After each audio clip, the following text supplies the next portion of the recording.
5C is on Agrarian Identities and Imaginaries. So we have 3 papers.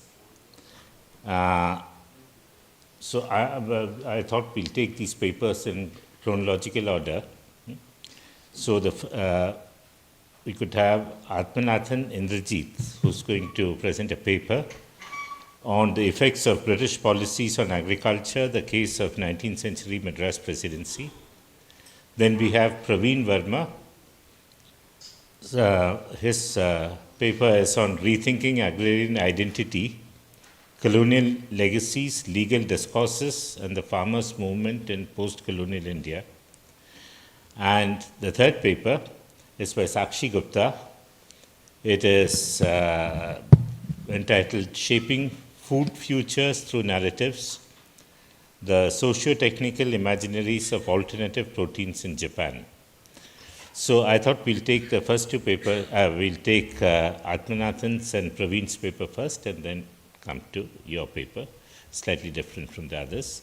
The discussant for the session will be Dr. Ranjini Basu.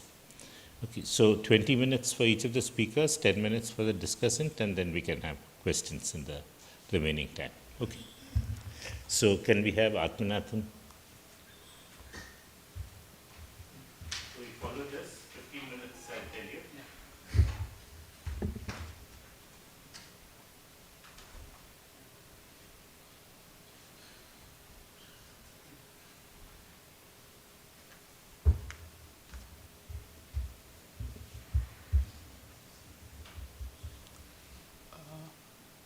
Yeah, so good evening everyone, and firstly I would like to thank Foundation for Agrarian Studies for giving me this opportunity to present in this conference.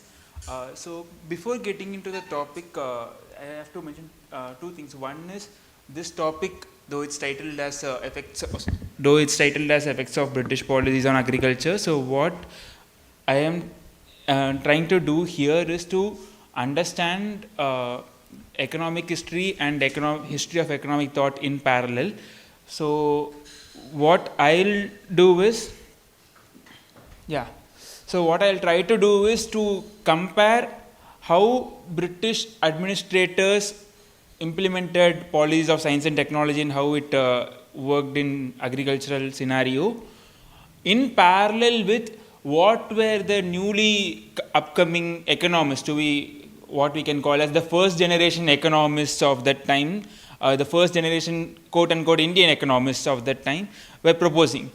So this is my idea. So firstly, as I mentioned, we are going to focus upon how the colonialism impacted the Madras agriculture, and then what were the British policies on science and technology in parallel with 19th century economic thought, and are there any possible commonality or intersections that both are coming. So talking about the historical context, one is the takeover of administration from East India Company to British Empire.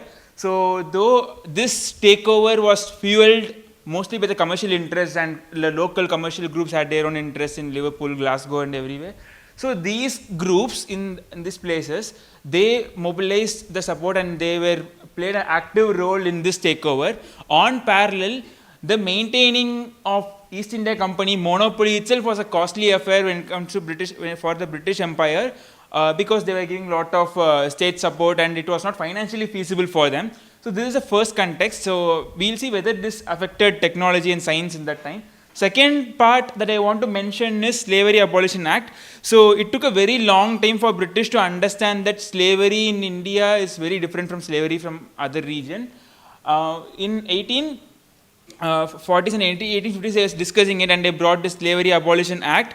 But what they forgot to understand is like the people who are trying to implement these act were from high caste, so-called high caste or the privileged communities, where there was lot of bureaucratic as well as administrative issues in implementing this act in that place. For example, there is one note made by HHLA that in entire Madras region that time, only in one collector in Malabar part was taking efforts to make people to understand the provisions of this act. So this is one thing, and we also tried to understand what sort of role science and technology implementation was done in that case. So one note I want to make it here is like there are also the issue of bonded labor. So they didn't come out of slavery completely of that, but they were the issue of bonded labor, and I also cited a thesis in which Chengalpattu district had this issue of bondage labor, and there were a lot of administrative issues to work against that bonded labor and try to bring more mobilization. And the third part, which is the area that I am particularly working on my thesis, that is the emergence of development economists for India. So I mentioned for India because like they were talking about like this is how future Indian economy should be there and everything like that they were discussing. So if you see, interestingly, they didn't discuss much about the agricultural question, so which I will come in my discussions part. Rather, they were much more interested in understanding how Western models working, and they were reading a lot of British economists, and they were critiquing orthodox British economists also on the side. So even they read about German historicist school, and they read about economists like Sismondi, like they were reading about everything except Indian villages. So this is what the situation of development economics at that time. So one recent work is done by Maria Bach, so which I will show the book in that later slide also. So that work also is very problematic, which we will see later why it is. So these are the research questions that I had. So as I told, like it's a very work in progress paper because it is developed from my thesis chapter arguments, and these two things strike me a lot. So one is, how does the British policies on technologies and sciences, particularly their investment on scientific research, affected in agriculture in Madras? And we'll also see some tabular columns in which we can see like how much funding they have invested in agricultural chemistry and economic botany and everything. In parallel with what was the reception of technology and science among the 19th century economists in India. So, and was there a serious absence of village question in their rating as well as in the administrative level? So just give me a second. Yeah. So this is the base book that I took to understand this similarity. So this is a work done by Polly Hill. So Polly Hill is a scholar who works in the whose work straddles between economics and anthropology, and she worked in West Africa as well as South India, particularly in villages in Karnataka. So she talks about this issue of when we have to seek the universal generalization. So when we think every villages are same like that, so every Indian villages are same and every village economic situations are same, there are a lot of issues with that. So this implementing Western model and Western theories within the framework to understand Indian villages is also a problem because of these three issues that she mentioned. First is the ignorance of economic inequalities. So economic inequalities means like as in the previous 2 days we have also discussed how caste and class is very related to that, and she also mentions cites that a rich peasant coming from a caste Hindu background is not having same issues as a landless Dalit laborer in that case. So how we cannot ignore economic inequalities when we are discussing about Indian village economic situations. And secondly, she talks about the poor quality of statistics, which discusses about the problem not only with the unit of analysis but also with the methodology through which this data is interpreted. So the way we are engaging with these data is again coming from a Western theoretical models and perspective is what she is telling.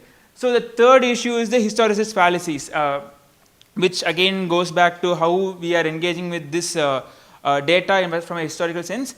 And then she also questions the aspect of self-sufficiency. So when we talk about Indian villages, there is always this notion of self-sufficiency. So Indian villages are self-sufficient and everything. So this was already critiqued by like as early as 1960 by Srinivasan Shah in an EPW article, where they tell like Indian villages were never self-sufficient. They were never alien unit which didn't have any sort of connection or like relations with outside the village like that. So they even critiqued it. But Polly Hill critiqued it from other side, telling that like if there is a farmer and that farmer is already into debt, so he is forced to sell all his outputs even when the price is low, and in that situation you can't tell that we can discuss self-sufficiency in Indian village situation like that. So she brings the argument in other side.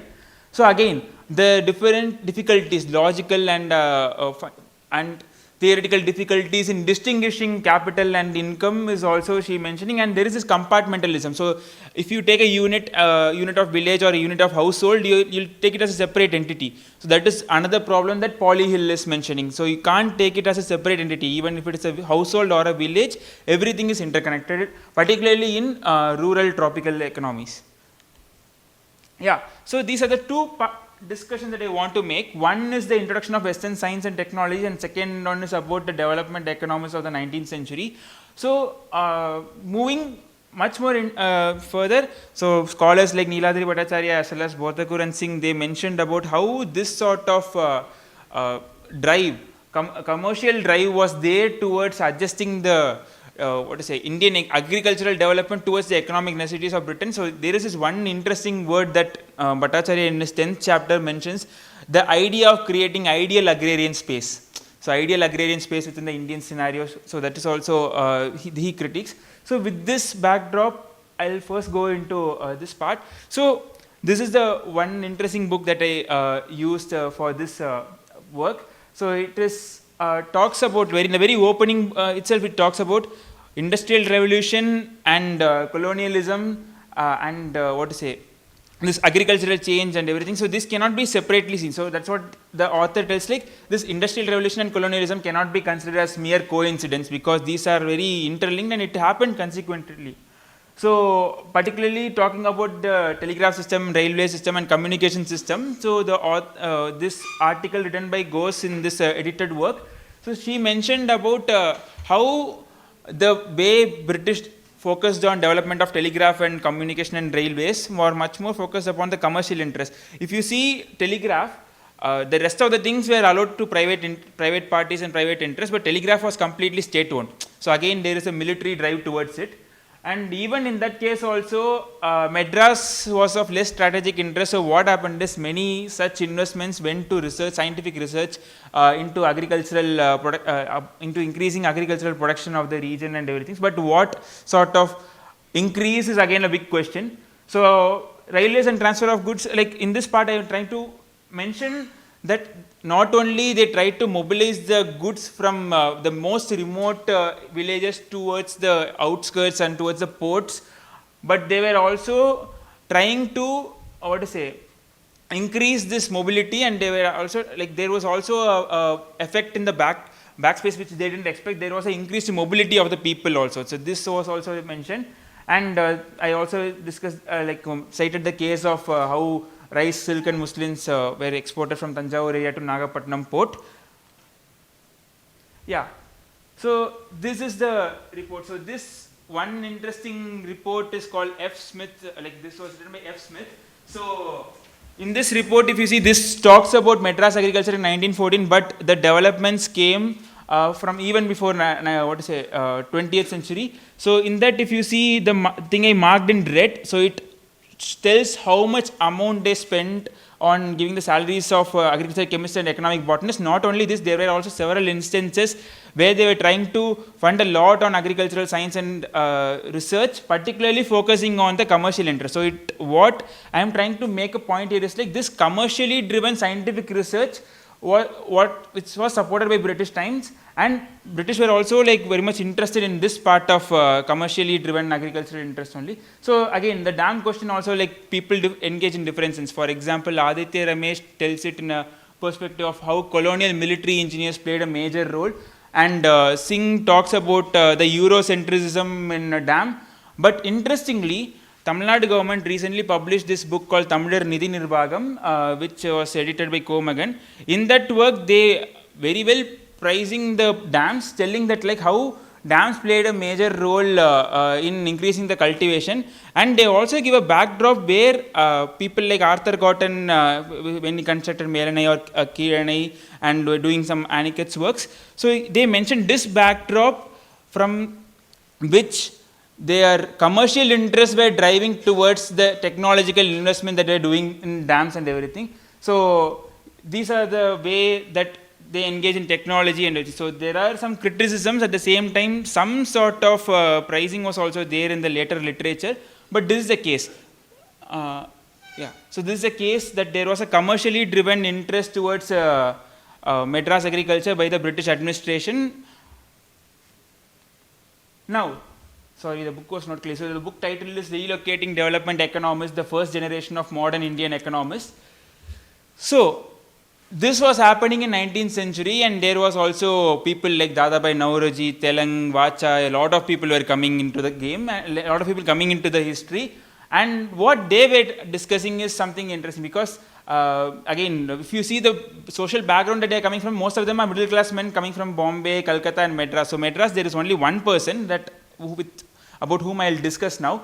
And most of them were, like some of them professor of economics, some of them are judges, but mostly they are coming from a mercantile background. So they were coming from mercantile background, and they were also working in imperial institutions also. So if you read these economists like Dadabhai Naoroji or Vacha or Telang, there is a considerable absence of village economic perspectives, as well as there is also a question of how they engaged with the technology question in villages. So again, this brings us to the part of Polly Hill's critique of difficulties in bringing Western models to the analysis as well as statistical methods. And as I mentioned, they were reading about German historical school, they were reading about Sismondi, and they were reading about British economists also. They were critical of Malthus, they were critical of Adam Smith, they were critical of David Ricardo. But what happened was their entire foundations were developed upon the West. And yeah, so this is the work that I thought like I'll study for this paper. So this work is done by this guy called Subramania Dikshita Iyer. So he is one of the important figure in Indian economic thought history. So this this person published a book titled Some Economic Aspects of British Rule in India, and this book was published in 1903. Though it was published in the very early 20th century, so he had been working in economics background for since 1870s and 1880s. So that was being there. So one thing that I want to note about this economist is this economist was advocating a lot of non-agricultural based industries, and he was also telling that the East India Company did a mistake by they were promoting a lot of industrialization in agriculture. Rather they should have promoted it in non-agricultural industries like that. And he was also talking in one part of his book that science and technology should not focus on economic self-sufficiency, rather it should focus more on the commercial interests. So with that being said, so he also discussed very minimally about the scope of technology in agriculture. So this is what the background is. So not only him, even Dadabhai Naoroji also did the same. So even in his work, yeah. So also did the same mistake. So now we saw British administration were also focusing on commercially driven agriculture, as well as Indian economic thinkers were also asking for commercially driven agricultural interest, and sometimes they even discuss there should be no much investments to be done on technology in agriculture because it is a very minimal scope for Indian economic development. So this is what I had questions with. So were they different? So are there differences, serious differences? Because when we try to see the intellectual history, so we see it like this versus that on this, this versus like this side versus that side like that. But what I saw is even though there were significant historical thing that happened, for example, the takeover of the administration or Slavery Abolition Act, whatever happened, it still didn't change the way both sides thought. So even the British administrators as well as the Indian economic thinkers. So this brings us to the point that like how even they were coming from different backgrounds, the imperialism acted as an institution. So imperialism and colonialism acted as an institution to develop that thinking. So they were also coming from a colonial administration apparatus, and they were proposing certain things. Indian thinkers, they were also studying in a colonial setup. So that's what Maria Bach also very clearly notes, that imperialism itself is a pedagogic practice like that. So from that pedagogic practice, they brought these thinkers, and at the end, these thinkers didn't ask something different from what British administrators were doing that time. So yeah, this quote I didn't mention in paper because this quote I got it from my consultation of private papers of Kumarappa in Prime Minister Memorial Library. So the so-called principle of economics that we learn from Western books do not help us very far to understand the problems in this country. If we wish to get the bottom of the problems that are presented to us, it is necessary for us to have a certain amount of courage to step outside the beaten path indicated to us, and with the help of our imagination and reasoning faculties, grapple with the situation that present itself in our villages. So this he given as, like he mentioned in a lecture given in Dorab Tata's Institute. So with this quote, I conclude my presentation. Thank you. So your comments and suggestions will be really helpful to develop this paper. And these are the references. Yeah. Thank you. Thank you. Thank you. Finish before 10.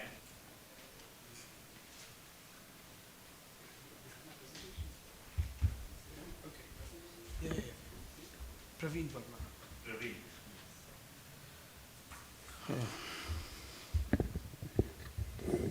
Good evening, everyone. This is the last session, I can imagine. Shall I start? Oh, I keep this? Okay.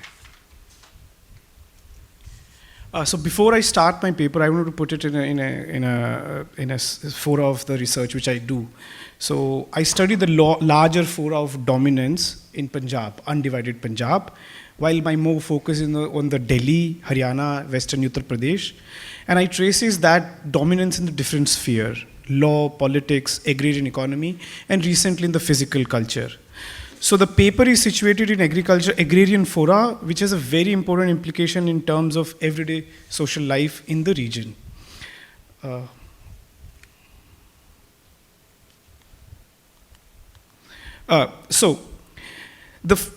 Of course, the title of the paper is Rethinking Agrarian Identity, Colonial Legacies, Legal Discourses, and Farmers' Movement in Post-Colonial India.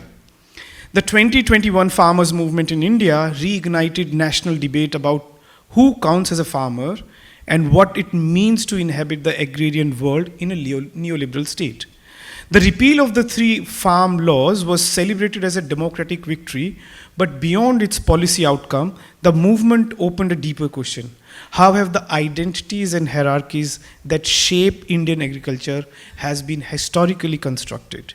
So one of the first thing which I started looking at, the basic question of who's farmer, what is the constitutive of a farmer in that sense. So my presentation today traces this longer historical arc. It examines how colonial legal categories and caste hierarchies laid the groundwork for the modern idea of the farmer, and how these hierarchies continues to structure agrarian identity, access, and politics in contemporary India.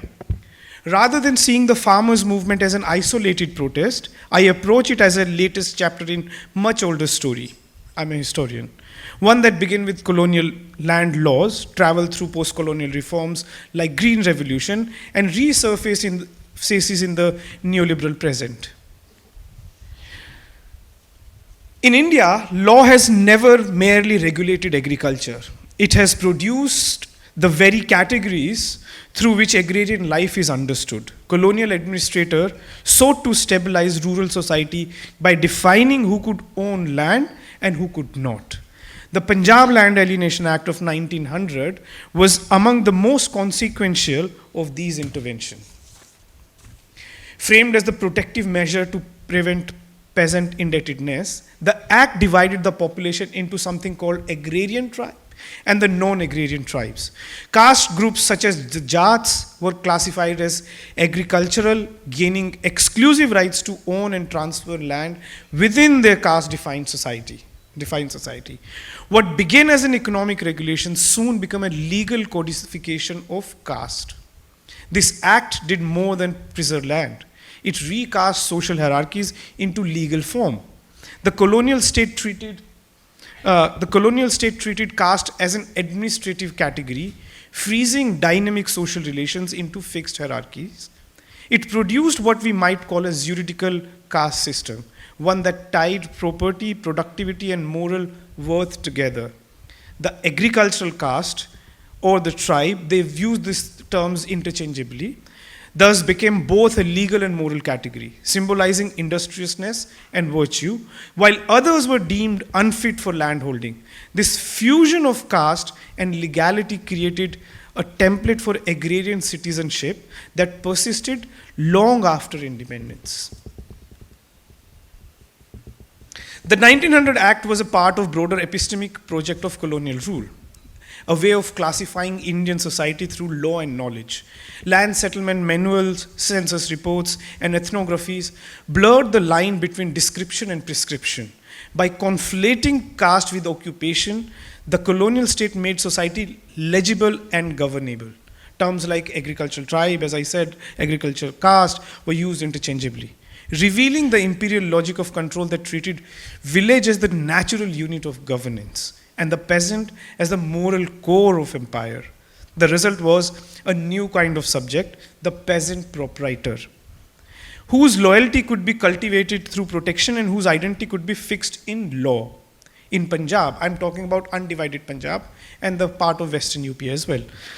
In Punjab, the beneficiaries were largely Jats, who by the 1930s owned over three-quarters of cultivable land. Dalits and other marginalized communities were legally excluded from land market, ownership, etc., buying and selling, confined instead to agricultural and landless labor. By legally defining who counted as a farmer, the British reinforced caste stratification and created this moral economy of land that linked agriculture with masculinity and moral virtue, attributes monopolized by dominant caste, while associating labor and servitude with degradation. Here comes the contemporary part. So I'm jumping to the very contemporary, the 2020 farm laws and the politics of reform. In September 2020, the government of India introduced 3 farm laws aimed at liberalizing agricultural market and promoting private investment. Presented as modernizing reforms, they were justified through the familiar language of efficiency and freedom. But to many farmers, especially in Punjab, Haryana, Western Uttar Pradesh, these laws signaled a withdrawal of state responsibility. It's very unique in a sense that the kind of template and the language which was used by the contemporary government, it's reflected the similar sort of attributes from the colonial state. By undermining the Mandi system and the MSP regime, the reforms appear to dismantle the institutional scaffolding that had sustained agrarian livelihoods since the Green Revolution. What began as a localized resistance soon evolved into a nationwide movement. Farmers camped at Delhi borders for over a year, demanding repeal of the law and the recognition of their rights. The protest, therefore, was not merely about policy. It was a struggle over identity, autonomy, and dignity in rapidly corporatizing rural economy. The movement achieved what few mass protests have. It compelled the government to repeal enacted legislation, yet within its mobilization lay profound inequalities. The protests were dominated by caste networks, historically empowered by land ownership. While Dalit and Landless Labor Union expressed solidarity, their participation was largely symbolic. The slogan Kisan Ekta Zindabad, Farmers Unity Long Live, concealed deep fractures within rural society. The question then arises, resistance by whom and for whom? When the state withdraws from agriculture, all rural groups are affected, but not all have equal voice. The farmers driving a tractor to Delhi is not the same as the Dalit who work in his field for daily wages. They're very unequal relationship in terms of within the agrarian landscape. Both inhabit the agrarian world, but only one is publicly visible as the farmer. Nowhere is this contradiction clearer than the role of the Khap Panchayats. Khap Panchayats are the clan council of dominant caste Jats. Nowhere in this contradiction clearer than the role of the Khap Panchayats, traditional caste councils dominant among Jats in Haryana, Western Uttar Pradesh. Historically, these bodies have regulated everyday life of the caste group, marriage, land, community discipline, etc., etc. During the movement, they became crucial mobilizing platforms. With over 500 Khap Panchayats meetings, smaller, medium size, or the larger size, meetings held to coordinate resources and participation. Their organizational power was undeniable. They sustained protest camp for months, but their social character remain exclusionary. Khaps have long been marginalized Dalit and women's voice and have been implicated in caste violence and patriarchal control. When they entered the farmers' movement, they carried their hierarchies with them. The struggle against neoliberal policy thus became a stage for reasserting dominant caste masculinity and rural honor. The emotional appeal that followed Rakesh Tikat's televised breakdown, which happened on the January 28, 2021, breakdown transformed economic grievance into an assertion of caste pride. The symbolic vocabulary of resistance, izzat, dharti, kaum, honor, land, and community, was deeply caste coded. The Khaps' participation illustrates how traditional power adapts to democratic opportunity. Far from being relics, they remain agile institutions capable of reshaping authority within modern movements. They carried the protest to Delhi's border but also ensured that it returned home without challenging the hierarchies that define the countryside.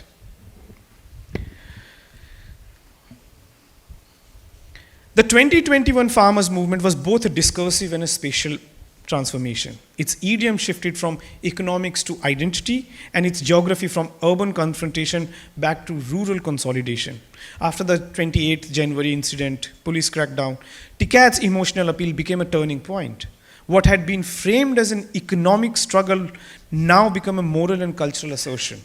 The language of policy gave way to the idiom of honor, land, and kinship. The identity of Jat, Kisan, and protesters merged into one. Over 500 Khap gatherings followed, transforming the movement's texture. The Khap sustained momentum, but also circumscribed it, revitalizing mobilization while narrowing inclusivity. When the laws were repealed and the protests returned home, it flowed back into the same network of caste and kinship that had sustained it. The slogan Kisan Ekta Zindabad echoed across village, but the divisions between landowning Jats and Dalits and landless labor remained stark. In Punjab, Dalits form over 30% of the population, yet own less than 3% of the agricultural land.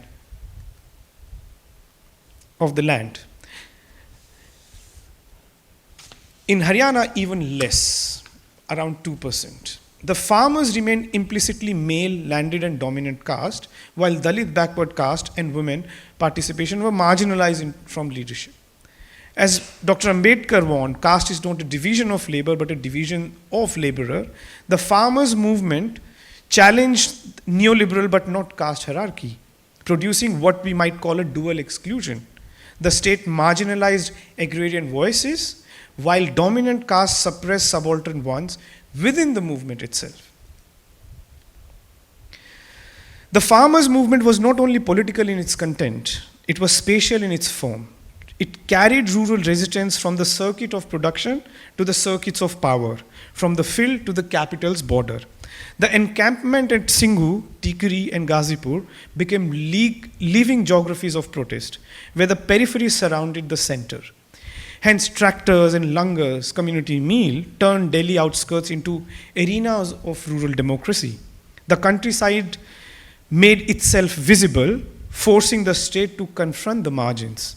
Yet the figure of farmer who arrived at Delhi was not socially inclusive. Agrarian identity in North India has long been dominated by these Jats and others, Gujars, landowning, masculine, and powerful, while Dalits and other backward castes, though central to the production, remain invisible in representation. Thus, the journey from rural to urban was both aspirational and oppositional, a demand for recognition that traveled across space but not social structure. The protesters challenged state policy, but when they returned to the villages, they re-entered the same hierarchies that had produced them. In effect, the movement traversed space, not structure. It moved from the field to the far fields to Delhi and back, but the social order remained intact, reproduced through the very language of resistance. The dual trajectory reveals two interconnected outcomes. Externally, the movement offered powerful resistance to the neoliberal restructuring of Indian agriculture. It halted the implementation of the 3 farm laws and reasserted the political agency of farmers as a collective force, collective and collaborative force. Internally, however, it reinforced caste hierarchy rather than dismantling it. By relying on caste-bound institution, by relying on caste-bound institution like CAP, the mobilization recentered dominant caste power and reproduced the social vocabulary of the agrarian citizenship, similar landowning, Jat, male. Marginalized group Dalit, Adivasi, landless labor and tenants remained peripheral to the discourse. Despite gestures of solidarity, no substantive groundwork was laid for cross-caste dialogue. The mistrust born of caste violence and exclusion persisted. The result was a movement that challenged the state externally while consolidating hierarchy internally, a paradox that mirrors the long trajectory of Indian agrarian politics. By failing to imagine the farmer beyond dominant caste paradigms, the movement reproduced the very exclusion that neoliberal reform threatens to deepen. The farmers' movement was a landmark in Indian democracy. I mean, no doubt about it, absolutely. I'm not going to bulldoze anything, yeah. But the farmers' movement was these are the necessary to do the internal queries is very much important part of the agrarian study, or it should be. The farmers' movement was a landmark in Indian democracy. It compelled the state to retreat, reaffirming rural agency. Yet it also revealed its limits. From the Punjab Land Alienation Act of 1900 to the Khap Panchayats of today, the social architecture defining the farmer has remained largely unchanged. The protests challenged neoliberal economics, but not the caste scaffolding underpinning agrarian life. This dual legacy of economic resistance and social reproduction capture the paradox of agrarian populism in India. Populism unites the countryside around the image of the small farmer while effacing the inequality of caste, class, and gender. The 2020 movement mobilized extraordinary solidarity, but the solidarity was uneven, amplifying dominant caste voices while muting Dalit, landless, and women experience. If the movement reclaimed the streets, it did not reimagine the village. Its populist idiom romanticized rural unity but left intact the hierarchies that sustain inequality. The challenge ahead then is not merely to defend the farmer from market reform, but to redefine the farmer altogether, to build an agrarian politics that is historically reflexive, intersectional, and inclusive.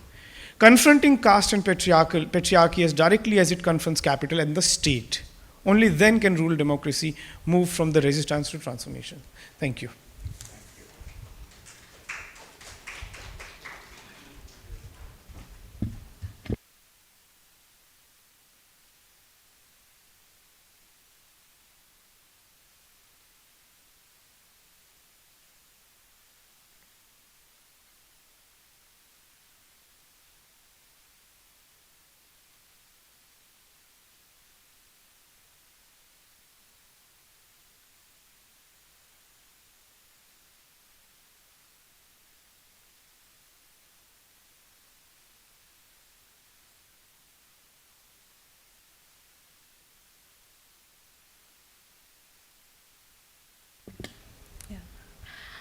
Good afternoon, everyone. My name is Sakshi, and I'm a graduate student at Kyoto University. Actually, this study is a part of my master's thesis, and it's quite different from the previous 2 studies, so I'm really sorry for reorienting you towards food and science. And in the past 2 days, we have witnessed conversations around land, labor, capital, but today I would like to talk about food and scientific foods in the context of Japan.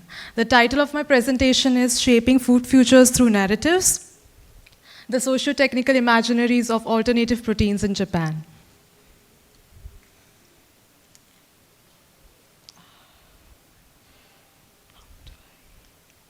Okay. Yeah, so this is the flow of slides today, and I'll begin with a brief introduction. In the morning, I think Dr. Kathleen already gave a beautiful summary about alternative proteins, but I would like to again give a little background on the topic of alternative proteins. So in the recent times, we have seen that there has been an increased awareness around the linkages of environmental implications, linking it to the industrial livestock industry. People who are aware of this literature, actually, Joseph Pure and Nemesic study has always been cited a lot, which shows that high carbon footprint and water footprint of meat production, which shows the heinous effects of meat production. And as a result, there is a global consciousness towards plant-based diets. So, as a result of which there's been market development of APs, which has been particularly booming in US, UK, Germany, and other European countries. Consequently, the literature has been growing on this topic, especially in these geographies, with scholars like Alexandra Sexton talking about the promissory discourse and the narrative power to empower this market growth, as well as Julie Gothman and David Goodman talking about contextualizing this market trajectory in the broader food studies. Now, why Japan? So Japan has also seen a rapid rise in the market development of these novel products. However, it presents a quite different case than the Western nations. Because the market growth of alternative proteins has been a state-led drive where Japanese government is promoting the scientific development of these products. And B, because the reasons for making this development happen or making this as a state priority is less because of its sustainable characteristics, but more because of food security concerns. So as you can see, Japan's food supply, the self-sufficiency ratio in calorie supply basis is just 38%. And almost 80% of Japan's calorie supply comes as a sum of domestic production and top 4 importing countries. Thus, taking this context of Japan, which can also be applied to other agriculturally resource-poor nations and aging nations like Korea and Singapore, a question arises as to why certain techno-optimist trajectories are supported in certain socio-political contexts and what exactly are their implications. So this brings me to my objectives of the research. First, A, to understand why and how these new AP market has emerged in this specific time and this context of Japan. B, to examine the socio-political embeddedness behind the development. And C, to explore how possibly it may affect the food futures. Going this, my main question is, how are APs envisaged and materialized as desirable novel foods? And what does this imply for food futures of Japan? Yes. So I situate my study in science and technology studies, scholarship. Today we were talking about the necessity of science in advancing agriculture in the morning session. And I think when we talk about food and agriculture, in science, the importance of science and food and agriculture, there is a risk of overestimating the reach of science and underestimating the experiential knowledge of the peasant and people who prepare the food. So I think it is very paramount to reintroduce this science and technology studies, which emphasize the social context of science, since data is not immaculate and it does have an human intervention. So I draw particularly on socio-technical imaginaries framework, which has been established by Sheila Jasanoff and Sang-Hyun Kim. And they define socio-technical imaginaries as collectively held, performed visions of desirable futures, animated by shared understandings of forms of social life and social order, attainable through, this is important, and supportive of advances in science and technology. So just breaking down this complex definition, in other words, SIs not only explore the desirable futures envisioned by proponents, but they also help to examine the embedded values, projecting how and what the future should look like according to those proponents. Two key concepts of SIs are co-production and performativity. Co-production here means how political culture and the trajectory of APs influence each other, and performativity means that SIs, socio-technical imaginaries, are actively exercised in the present. Although they are based in future, they show the future visions, but they're actively and reinforced in the present through various strategies, which could be through allocating funds, forging alliances, or using the rhetorical or discourses of persuasion. So to understand this rhetorical strategies of persuasion, I employ the concept of promissory narratives, which analyze the claims and framings or the storylines used by advocates. In simple words, the marketing strategies of APs by the private sector. So these, I argue that promissory narratives are the building blocks to imaginaries, which are used to design an image of an ideal future through tech innovation. Now, moving on to the research setting and methodology, a little overview of the market development and its key advocates in Japan. AP market is quite small still, but emerging, and in 2023, it yielded a revenue of $398 million. Central to this market is the government's role, Japanese government's role, which is facilitating its development as part of the national food strategy. So the Ministry of Agriculture has set up the Food Tech Public-Private Council in October 2020, which encourages government, academia, and industry collaboration. So alternative proteins has many different modalities, which also include insect protein, but I cover only two modalities here, plant-based meat and cellular agriculture. Both of them are based in, use science and technology like 3D technology, shear cell technology, and tissue engineering to produce fox meat or fig meat. So plant-based meats are primarily available as soy meat in Japan and is commercialized by both established corporations and startup companies. Some established corporations are also prominent meat processing companies which have extended their business in these plant-based meat. So they have transitioned their identity as protein companies instead of meat companies. Both of them have many different startup companies that are booming, and they're also characterized by industry alliances.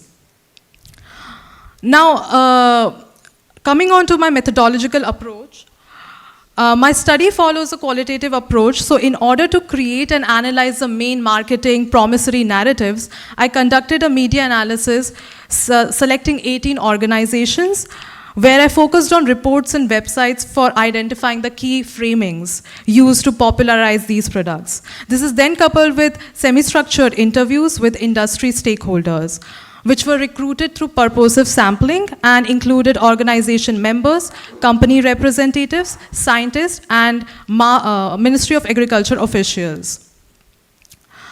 So quickly going over the 5 main major promissory narratives which I delineated, I won't go in detail. The first is the narrative of healthy and safe foods, which is also a very prominent one, where where findings show that there were claims such as cholesterol-free, low-calorie, that were encountered several times. On the other hand, stakeholders of cellular agriculture emphasize the safety standards of controlled environments of laboratories to hype these products. The next promise made by these proponents is that APs are rooted in tradition as well as they are novel, in the sense that stakeholders try to dilute their novelty and make people more accustomed to these products by underscoring the historical familiarity to soybeans in the case of plant-based meats. At the same time, the companies, specifically startup companies, are finding a competitive edge by overemphasizing their use of technology, their patented technology. Now, the next promise is that APs are meat-like, but not exactly their substitute. So here, in this narrative, I tried to delineate by focusing the overemphasis of companies and the private sector on the fixation of AP on emulating meat and achieving an equivalence in terms of taste, smell, and texture. Similarly, cellular agricultural stakeholders in my interviews emphasize the molecular equivalence. And this is also done by claiming that, but at the same time, both sectors do not promote them as meat substitutes exactly, or replacements. They highlight them as the fourth meat instead of saying that they're going to replace meat. The next is the promise of convenience, which is used to promote APs. This is used in the way plant-based meats are marketed as ready to cook and microwavable, and also as a stockpile in the case of calamity, or in the case of cultured meat, which are still in the phase of regulations, by hyping them as space foods, or the future potential of them being safe space foods or supplements. Finally, stakeholders extensively highlight their undertaking the Sustainable Development Goals, which we also saw in the case of Dr. Kathleen.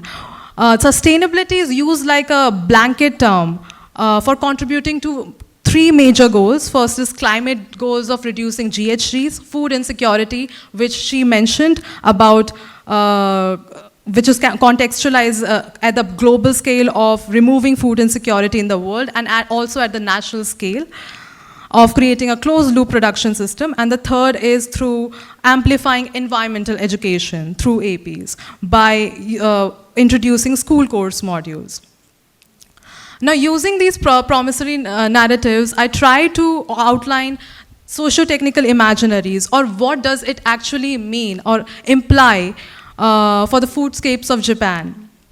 First,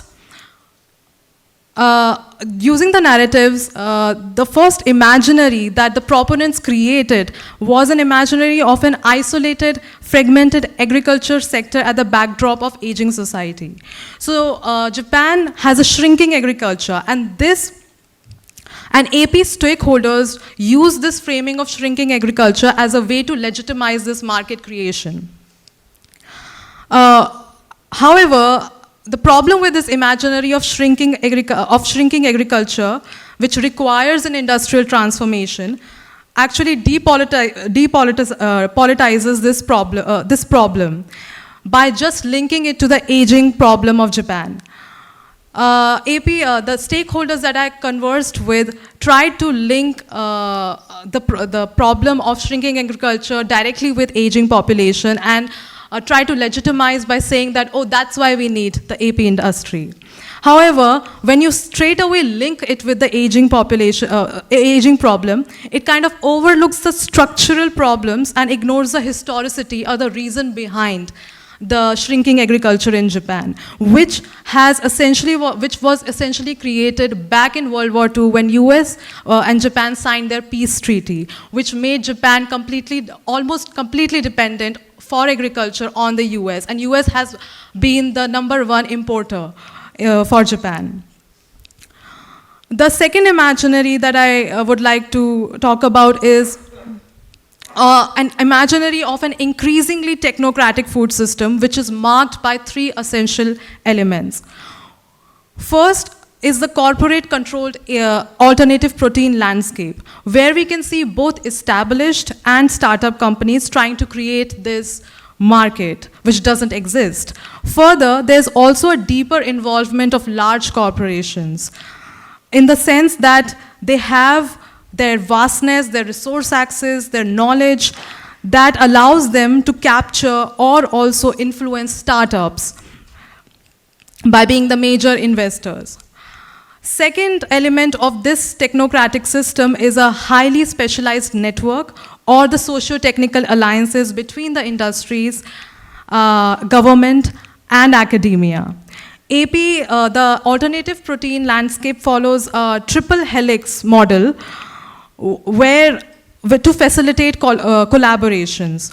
However, in even these alliances, my findings showed that there was a lack of transdisciplinarity, in the sense that participants suggested that there was that most participants or the most collaborations were within the technical expertise and the social sciences was at the periphery.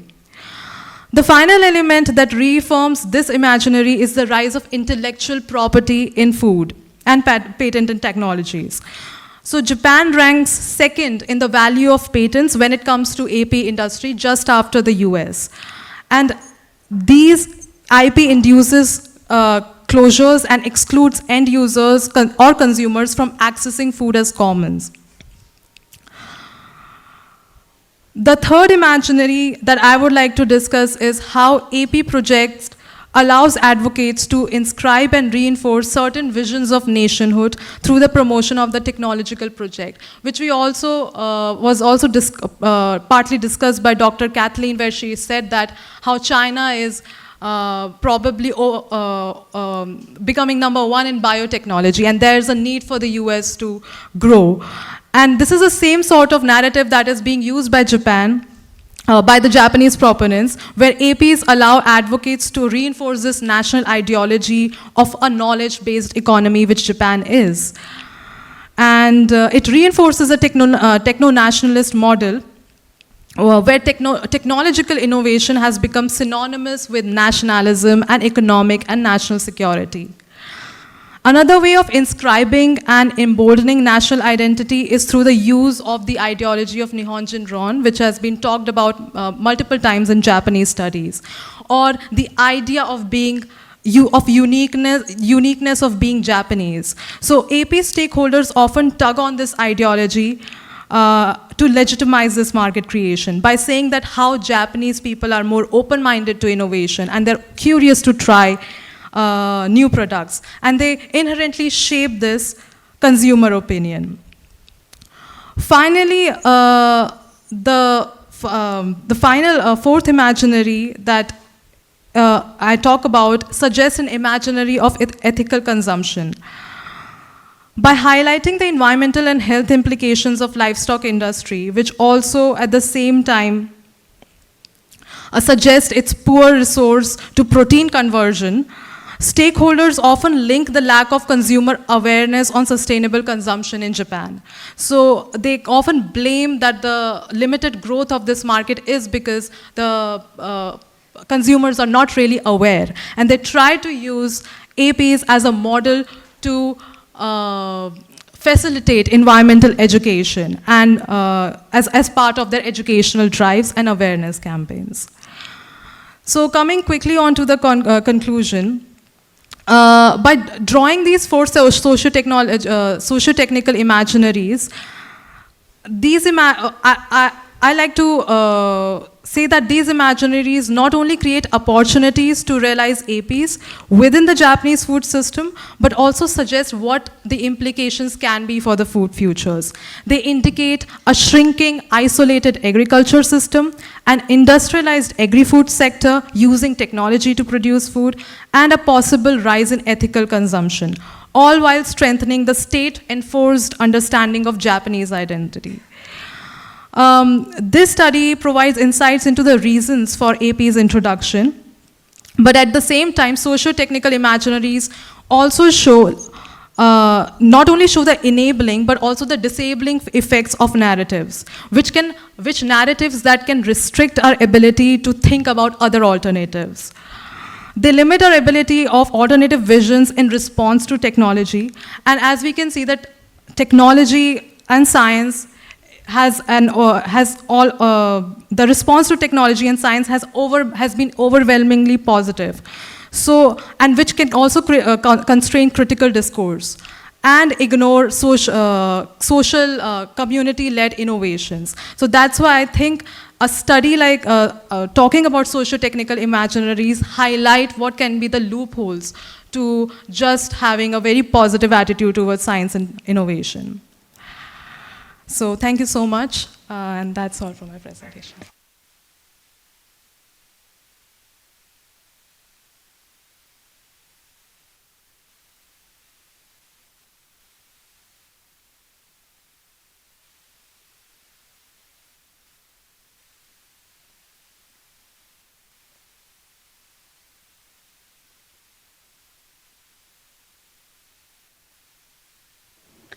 Yeah, thanks first of all the paper writers and presenters.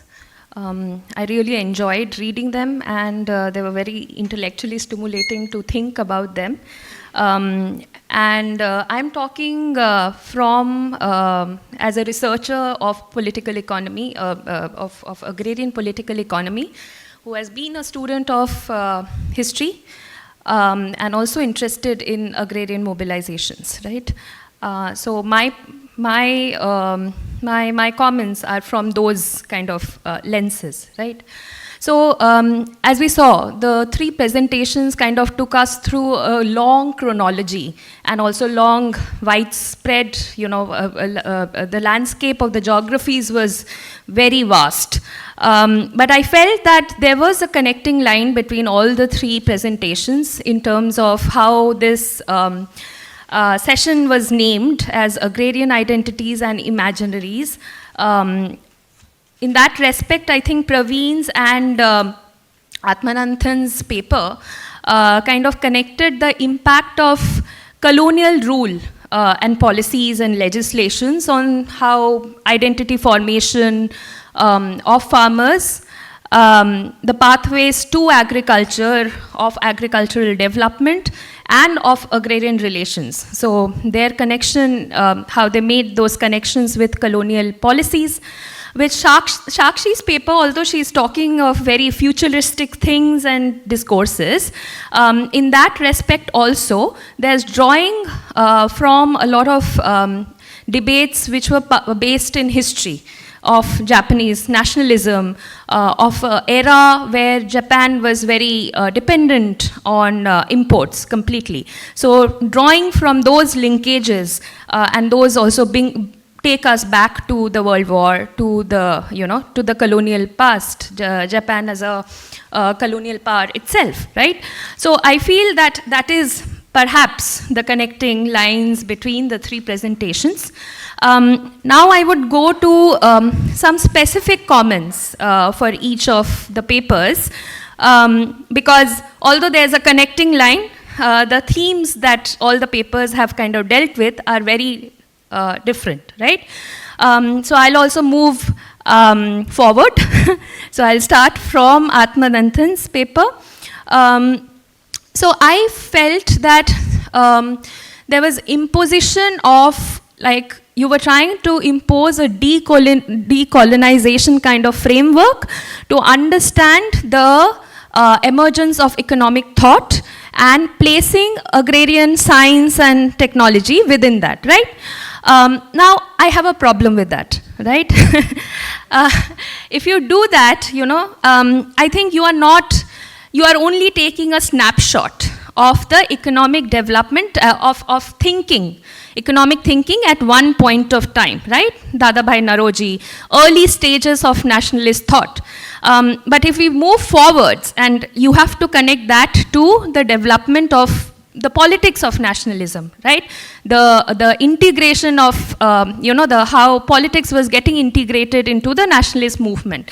So if we move forward, for example, you see the discourses on rural, on the agriculture appearing, right? That is one point, right? So you can't take like a snapshot and say that, and the lens that you use is very, like, as a student of history, that's the first lessons that we are taught, right? Like, how are you, what is the analytical mode that you're using of a contemporary analytical mode for the past, right?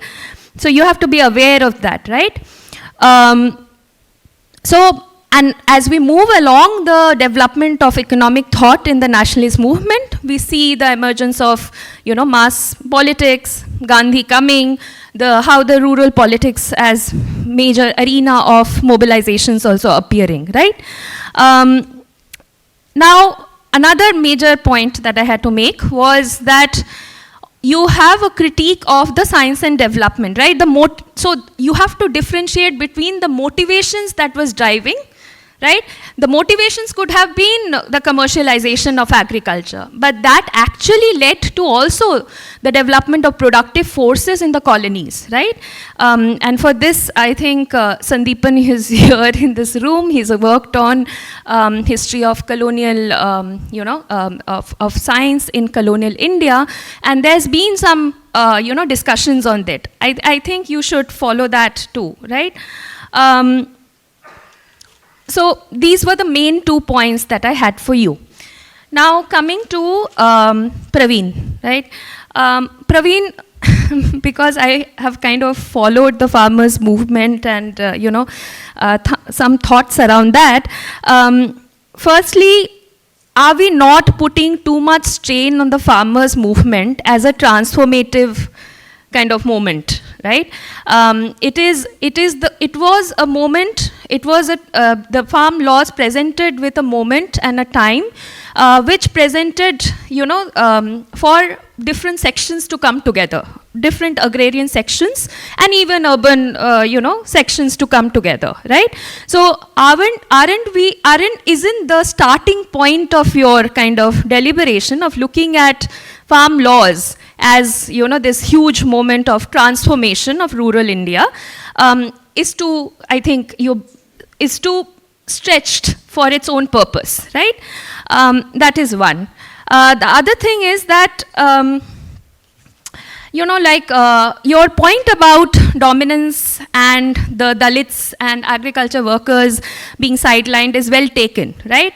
But in terms of when you're studying dominance, you have to, because you are making a long arc of history from the colonial to the contemporary, and you brought in green revolution in between and all of that. But we also know how agriculture itself has become a very marginal sector within the economy.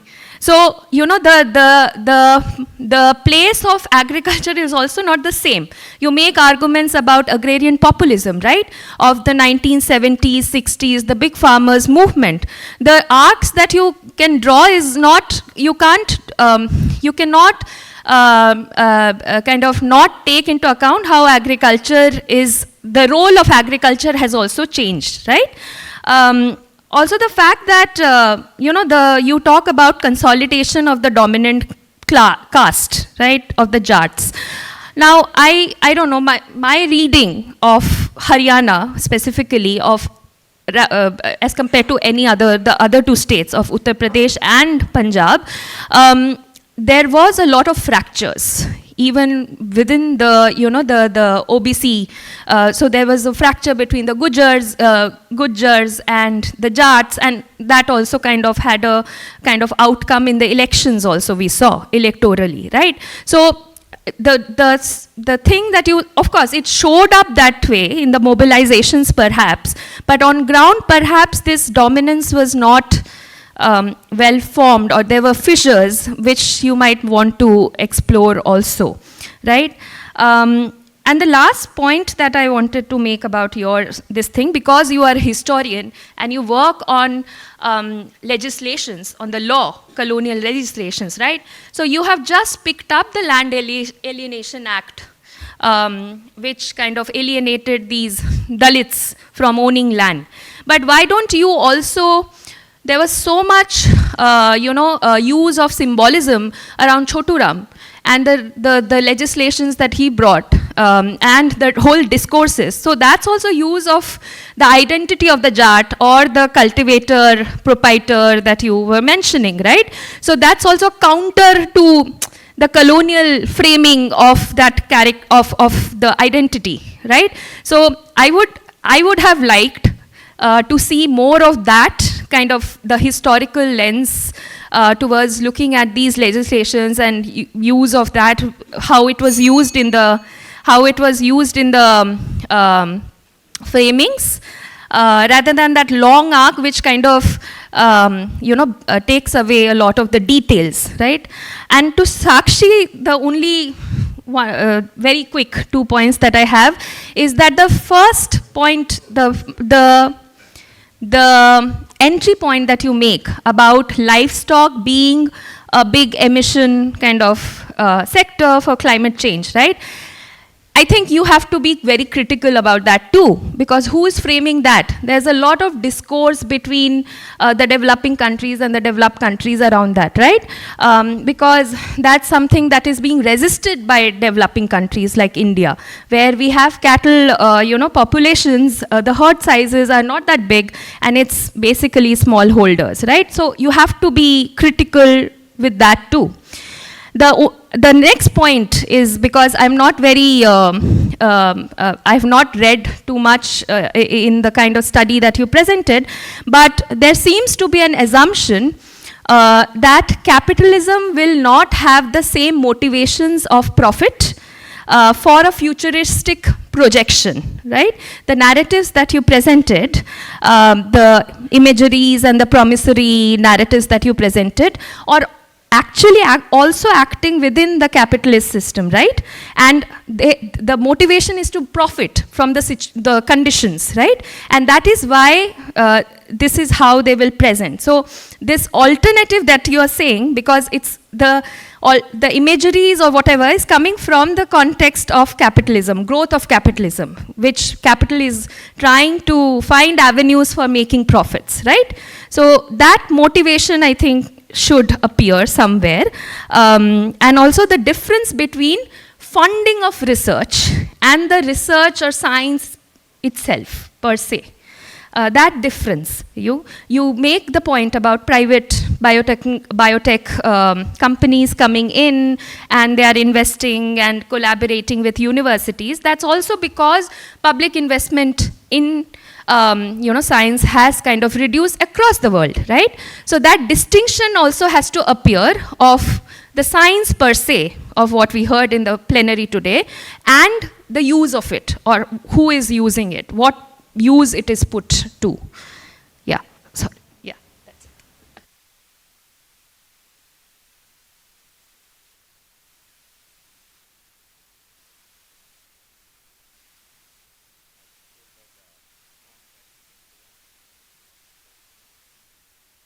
Strict limit on time. Sandeepan tells me that I don't have to be,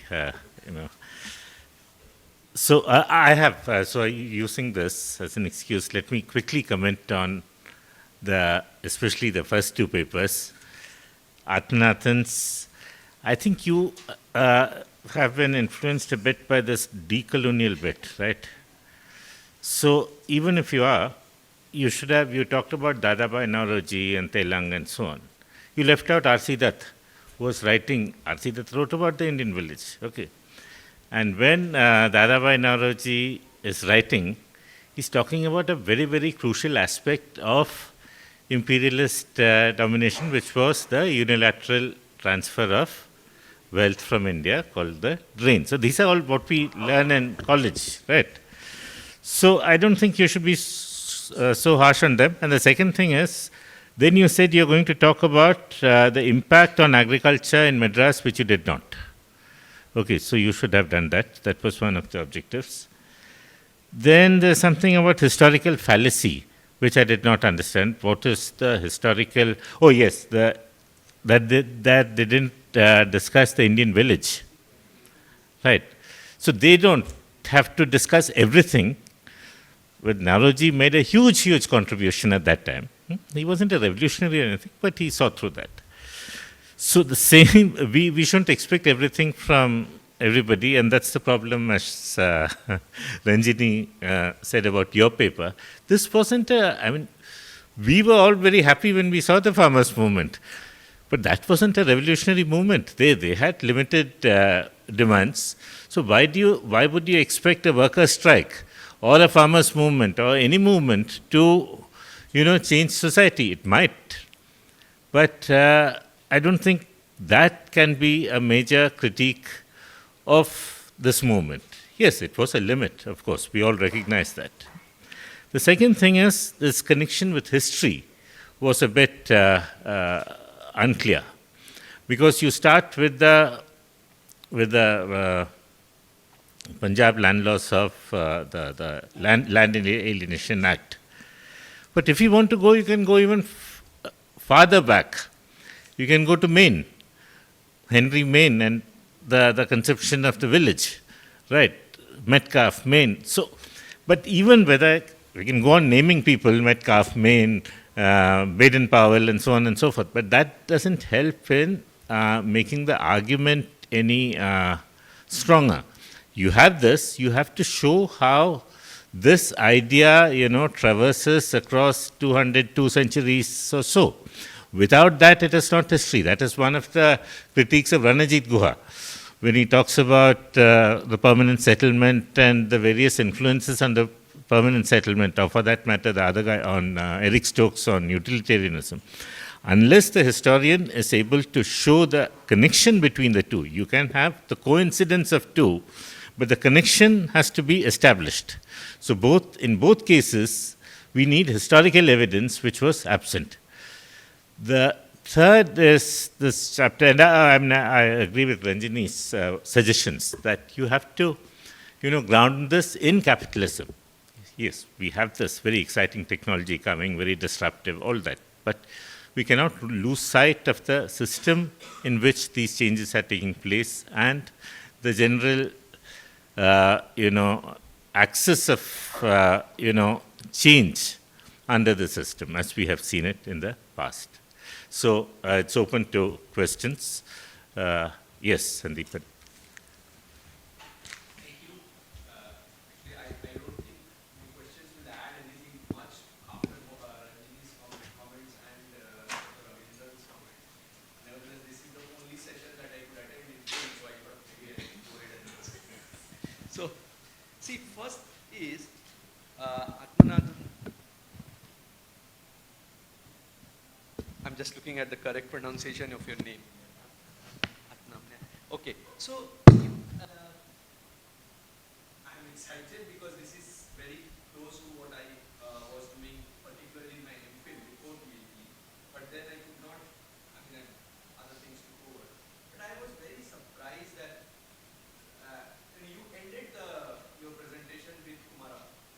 So I just thought maybe it has been some time, my MPhil and PhD, all has been some time. So let's just look at Kumarappa. And I looked and just did a Google search, and Azim Premji University's website's open. I don't know if they are working on it. And you see his early years. Kumarappa was born Joseph Chelandurai Cornelis in 1892 to a well-to-do Tamil Christian family in Tanjavur. He was one of the 9 siblings, all of whom went on to have distinguished careers. One of the most well-known among them was Bharatan Kumarappa, a fellow Gandhian and the first editor. He spent so before meeting Gandhi, Kumarappa's education is all outside India. But his inspiration is Gandhi. So you look up Gandhi. Gandhi spends considerable time outside India. Then you look at Ambedkar. So these are also, you just take one case of one time and you're saying that they had imperial thinking, their thinking was, it is such a, is it, the imperial thinking within it also had roots of opposition to imperialism. And that's what happened. Eventually the whole national movement, the leaders of the national movement, the different shades of the leaders of the national movement, starting from the right to the left, R.C. Dutt was named here, right? So they all were products of that time, which was in interplay with, with the context of India. So this, otherwise, if we just say that it is all imperialism, I think this really does not do justice to the national movement as well as to the imperialism, and there are frameworks. Decolonization is a new framework, as Sir said, you are using it, but there is regenerative aspect of colonialism is a framework not well explored. Please, I would urge you to explore it. It has been berated. Nevertheless, I think there is potential in it. So, and similarly, this imperialism and colonialism also led to expansion of productive forces for reasons of their own profit motive, that there is no denial. Nevertheless, the way history worked, some of us would say dialectically, but nevertheless, however you put it, the way history worked, it allowed expansion of productive forces, it allowed institution building. We are talking of ICAR, that the root of IRI was laid at that point in time, the root of railway. None of this is to deny, this was all being done for imperial motives. But nevertheless, all this also happened. Praveen, pretty much very well what they said. I'm echoing the thing. We are not able to see the thread that you are trying to sort of underlie your comparison. Maybe there is one. Maybe class is one which you didn't bring. Only looking at Jat identities is how you tried. Maybe if you were looking at it could have been some other caste group. Professor Irfan Habib has deliberated how the identity of farmer as Jat has changed over time at different times, given the broader context, and that is because of the class angle that was operating, how at one point they started being identified as farmers. So maybe that could have, if you want to see who were, when this kind of a homogeneous identity formation was tried during the national movement, who were leading it, and now who were leading it, and what is their control over land, and then there is some sort of, perhaps there you would find some connection. And the same applies to your Sakshi, your presentation. The discourse analysis that you are trying, very interesting in the STS framework, which is very popular also in that framework. But somehow, it is not that all this is happening in vacuum. There is a ground of material interests, which unless you link it with that, otherwise it is like, like you would see in many STS presentations, this advertisement came, this shows this kind of things. It is just the narrative. Everything becomes narrative. Who is building that narrative? Why is it being built? That we are just standing to guess. So yeah, these were my questions, comments, if you want to like.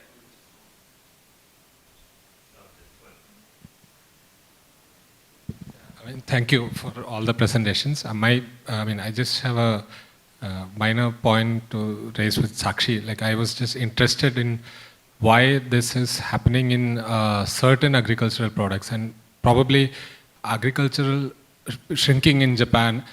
And there's a big contradiction that I felt was happening in Japan, which is they are very protective of rice nevertheless. Like, there's a high import tariffs on rice, and that area is strictly regulated in a way to actually help the farm lobby.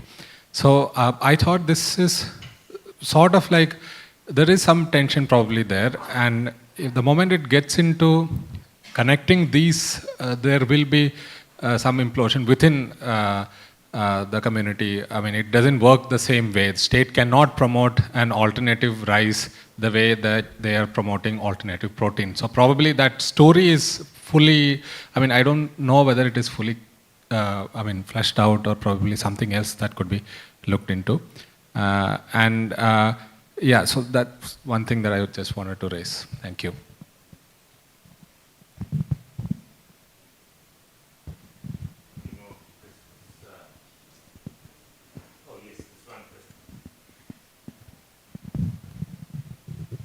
Because I'm from Japan, I have to say something to the Gupta-san's comment.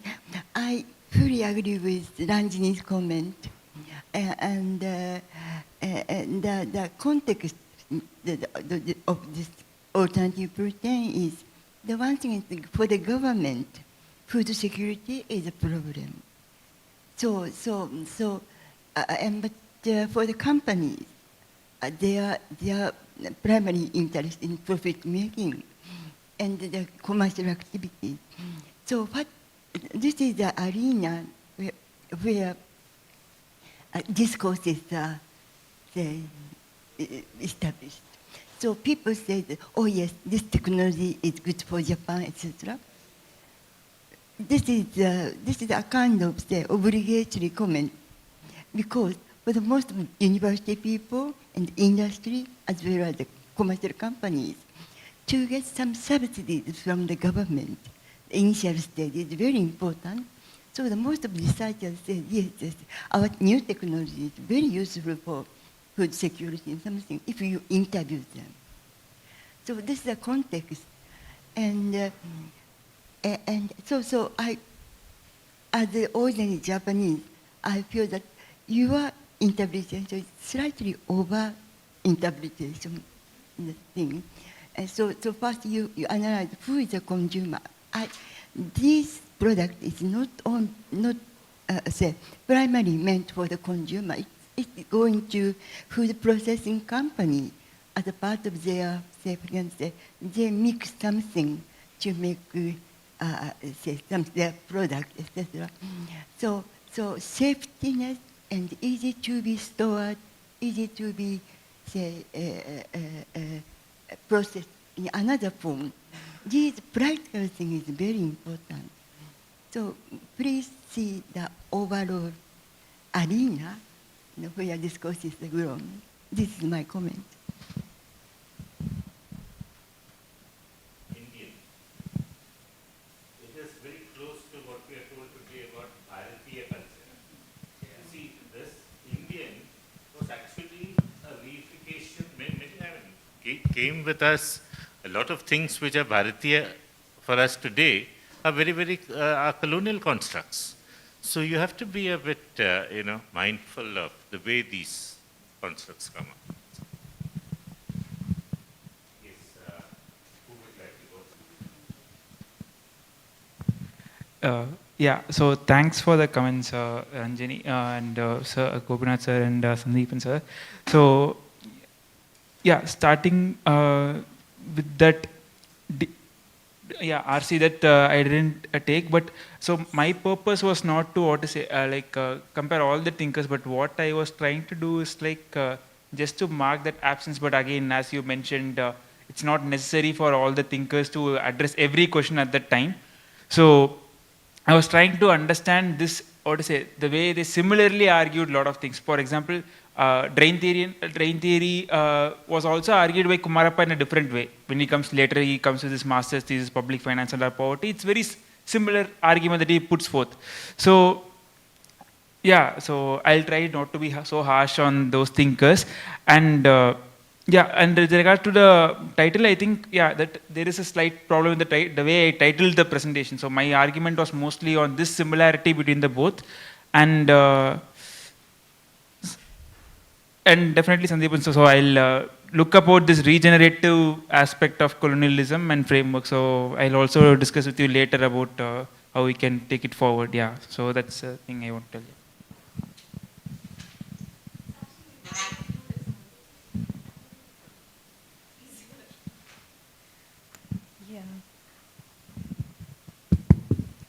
So thank you so much for all the comments.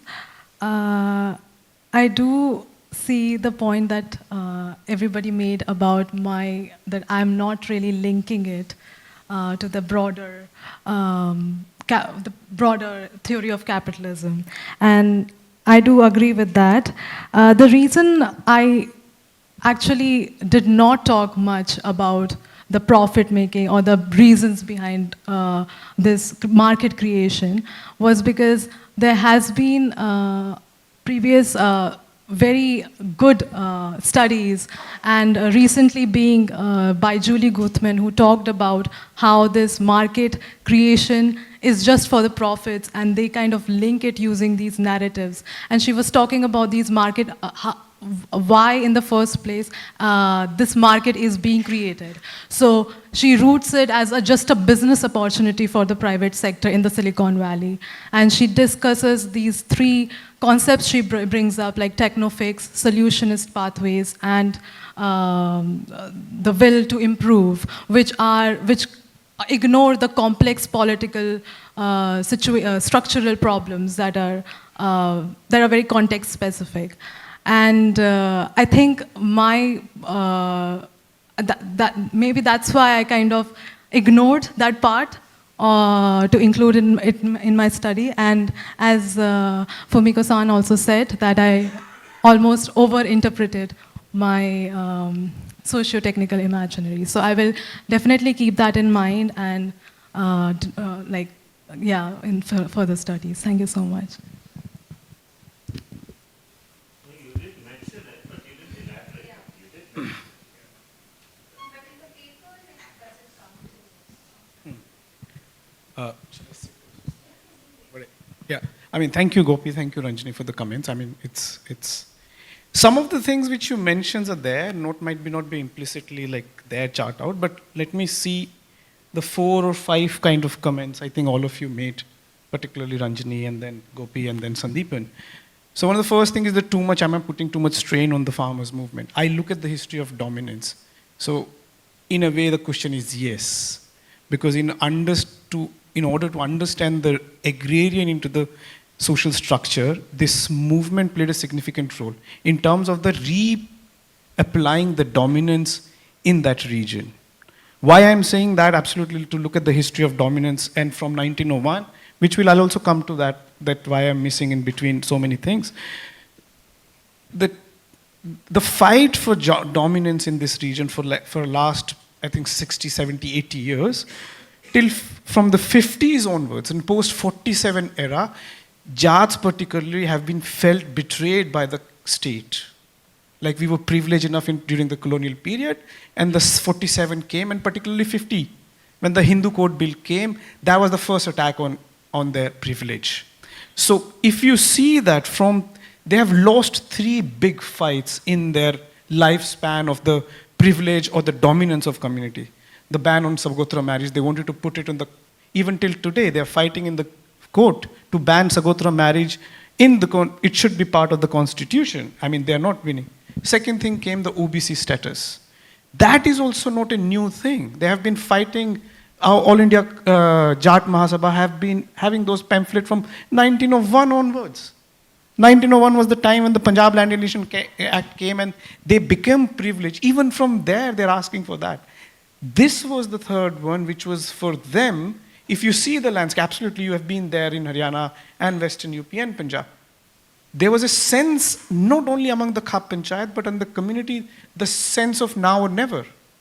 Like this, that was one of the reasons that when the January 28th, this thing happened, the attack on Tikat, that discursive shift started changing. So in a sense, if you're saying, am I putting too much strain on the farmers' movement? In terms of the history of dominance. What you say now makes more sense. Yeah. Sometimes you miss, sometimes, many things. So that's what I'm saying. Second thing you are asking about the dominance in the agriculture is marginal sector. It has become a marginal sector. So why are you looking at the dominance in the sector which has become marginal? No, for me, this problem is not that the sector has become marginal. The problem emerged when you see the land for the agricultural use. But the Jats from the 1901, it's not that the Jats become the dominant in the agriculture. They become the dominant in the land market. And that's the entire fight even till today. To capture or to remain intact in the land markets in this area. So the implication move way beyond that, in a sense. So the dominance which emerged from might look like coming from the agrarian land. Even in the negotiation, if you see that negotiation has a much bigger implication than it remained in the agrarian field. So it travels transport into the all sort of sphere, cultural. You see the slogans, the songs. One of the slogans which I didn't mention here is, it's very in a way that how was it understood in the community in Punjab, Haryana and Western UP. There was a slogan like Jat baithe kheton mein, police baithi thane mein, bhool ke bhi mat badh jaiyo is waqt Haryana mein. What does it mean? Means that Jats are sitting on the streets and police are restricted to the police station. So beware if you want to enter to this place. So that was there. So the dominance is very much traversed through that thing. Absolutely, you were talking about this. What is the fisher in the dominance, especially in Haryana? Yeah, absolutely. Even if you're talking about the Ajgar categories, I'm going to take 2-3 minutes. Yeah, this is the last session, anyways. So Ajgar, if you're talking about from the Sir Chotu Ram to Charan Singh and all that. Absolutely, Chotu Ram was not a very naive person. He was a very complicated character, in a sense, which was making case always for the Jat dominance. And those dominance keep publishing through the character. I mean, it's there in somewhere else, through the Jat Gazette, which also related to you in the movement, the act which came after the first provincial government came. Debtor Act, Debtor Protection Act, Money Lending Act, Agricultural Producer Act, Mandi Act. Mandi Act actually was to maintain that. Yeah.